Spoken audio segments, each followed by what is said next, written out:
Give it up for Jon Bones Jones.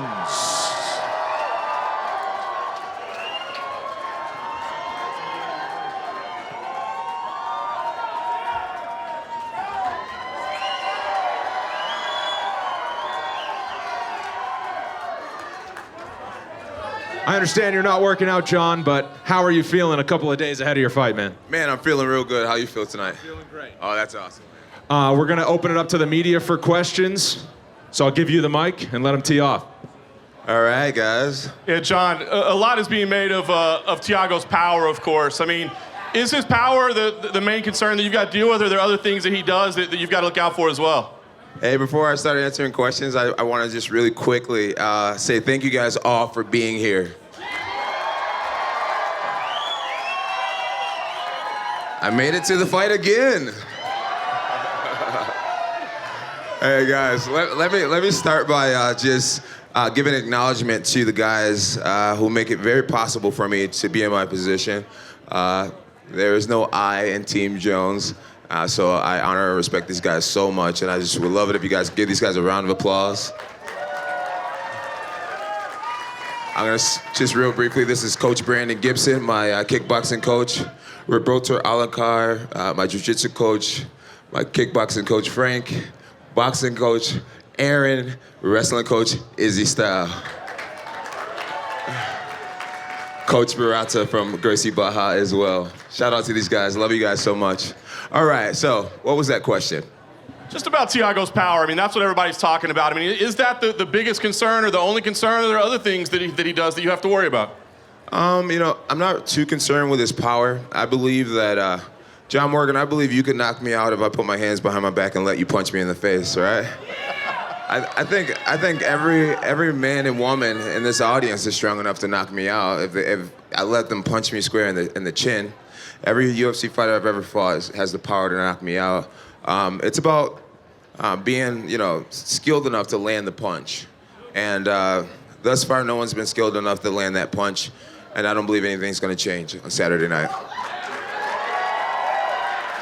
He's known for his aggression, of course. So, I mean, knowing that, is the early part of the fight, is that the most concerning, or the time where you have to be the most aware?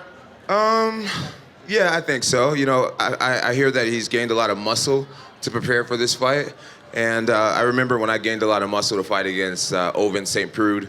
I was bigger than ever, and it affected me. My endurance was not the same.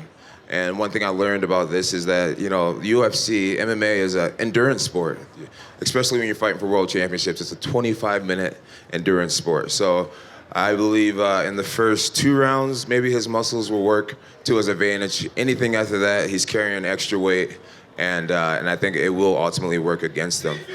I'm a lot lighter than I normally am. My idea was I'm fighting a guy moving up from middleweight, so I don't need to be any more powerful or strong for this fight. I need to be able to move really well and have some serious endurance. So I believe if it goes anywhere past 2 rounds, the fight is definitely going to start to quickly move in my favor. But I also believe that I can finish him in the first 2 rounds as well. So let's just see how it all plays out. And last thing for me, Jon, I mean, I know you can't look past this fight, but you're on this run right now, just quick, successive fights, man. Give us an idea. What's the plan for the rest of the year? I mean, matchups, ideas. How many times do you want to fight? What's the plan? Well, what do you guys want to see? You guys want to see DC? Oh my goodness. Why DC, guys? That's funny. Stipe, I heard some Stipes in there. All right. Henry Cejudo, I heard a Henry Cejudo. All right. I feel like I've been fairly inactive, and throughout my inactivity, there's been a lot of very loyal fans to be here. John Cena, nice. You know what? My kids would probably like to see that match. Tell Cena to bring it.